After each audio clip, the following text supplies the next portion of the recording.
Tindakan tegas harus dilakukan aparat keamanan terhadap para perusuh yang menodai keamanan dan ketertiban di kota Yogyakarta yang identik sebagai kota pelajar.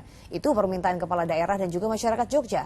Apa sih sebenarnya penyebab rusuh di Babarsari? Siapa saja yang terlibat? Dan kapan situasi ini bisa dihentikan?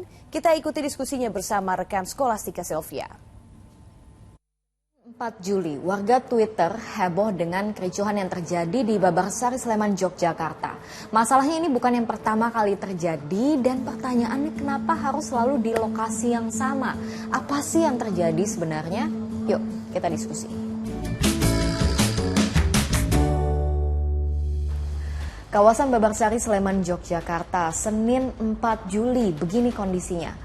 Polisi datang ke lokasi untuk menghentikan kerusuhan dan aksi pembakaran yang dilakukan oleh massa. Tapi sedikitnya sudah ada 2 bangunan ruko dan 6 sepeda motor yang menjadi sasaran amuk massa. Ludes terbakar. Di video lainnya juga memperlihatkan seorang warga yang membawa senjata tajam di lokasi. Gimana sih duduk perkaranya? Bermula dari keributan antar 2 kelompok yang ternyata sudah terjadi sejak Sabtu lalu. Satu kelompok tidak terima ketika ditanya soal belum membayar tagihan karaoke. Pihak pengelola lalu memanggil kelompok lainnya yang menjadi pihak pengamanan di sana. Kedua kelompok saling serang dengan senjata tajam hingga 3 terluka. Berlanjut Senin pagi, teman korban datang ke Polda Daerah Istimewa Yogyakarta untuk meminta kejelasan pengusutan kasus. Tapi nggak puas sampai di sana, kasus yang sebenarnya awalnya masalah pribadi berujung penggalangan massa yang akhirnya merusak melakukan pembakaran di kawasan Babarsari, Sleman, Yogyakarta. Masalahnya ini bukan pertama kali kericuhan terjadi di Babarsari, Yogyakarta. Ada sejumlah riwayat kasus yang pernah memanas di lokasi ini. Setidaknya sejak tahun 2018 ada 4 kasus yang terjadi. Di antaranya di tahun 2018, 2020, 2021 dan yang terakhir terjadi Senin kemarin. Karena riwayat ini, warga Twitter sampai ramai-ramai menjuluki Babarsari sebagai Gotham City, kota yang penuh dengan kriminalitas dan perkelahian jalanan. Ketika kelompok merasa tersinggung, maka mobilisasi kekerasan menjadi sangat mudah. Sehingga kasus kekerasan di Babarsari sangat mungkin itu terjadi karena satu kelompok gitu ya, yang merasa tersinggung dan sebagainya. Nah, itu proses mengapa konflik bisa berubah menjadi kekerasan. Pertanyaan lainnya, kenapa di Babarsari? Secara geografis, lokasinya berada di Kecamatan Depok, Sleman, Yogyakarta dan dikelilingi dengan sejumlah universitas, diantaranya Universitas Atmajaya Yogyakarta, Universitas Proklamasi, dan Universitas Pembangunan Nasional Veteran. Di sini banyak juga terdapat tempat kos yang menampung khususnya mahasiswa-mahasiswa pendatang. 4 tahun yang lalu kan juga sering berkelahi karena sana kan banyak kampus.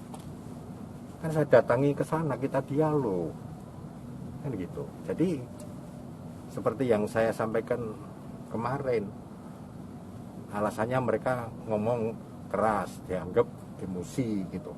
Ngomong keras nggak apa-apa, wong itu seperti volume radio saja, dibesarkan, dikecilkan.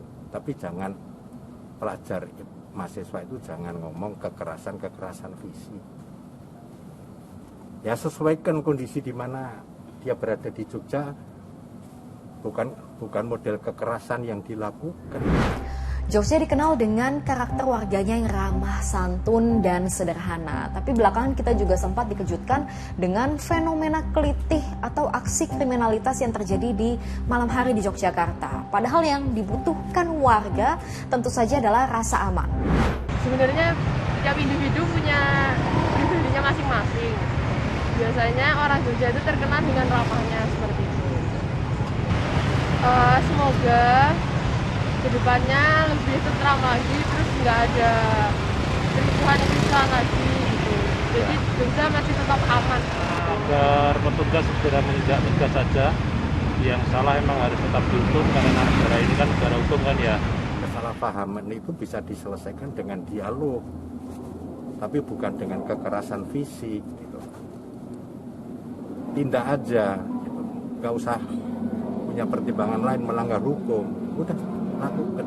Gimana satu kelompok memiliki value, ya, individu-individu dan kelompok memiliki value, nilai yang berkaitan dengan cara menyelesaikan konflik.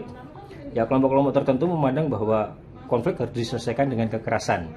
Nah, itu menjadi persoalan. Oleh karena itu menjadi sangat penting ketika terjadi konflik kekerasan antar individu atau kelompok segera diselesaikan dengan mekanisme hukum atau dengan mekanisme alternatif konflik dispute, ya, resolution seperti dialog, itu bisa juga dilakukan. Untuk mencegah konflik yang lebih panjang, Selasa pagi sesepuh dari kelompok-kelompok terkait yang terlibat kericuhan di Babarsari Sleman, Yogyakarta ini sudah sepakat untuk saling menahan diri supaya tidak muncul lagi keributan-keributan di masa yang akan datang.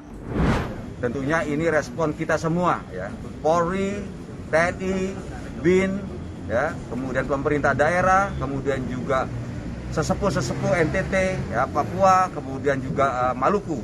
Ya, hari ini kita melihat persoalan, kemudian kita melakukan upaya-upaya rekonsiliasi yang cepat, sehingga kemudian situasi ini tidak kemudian terinterpretasi salah, dan mereka yang kemudian menjadi korban itu harus kita tangani secara maksimal.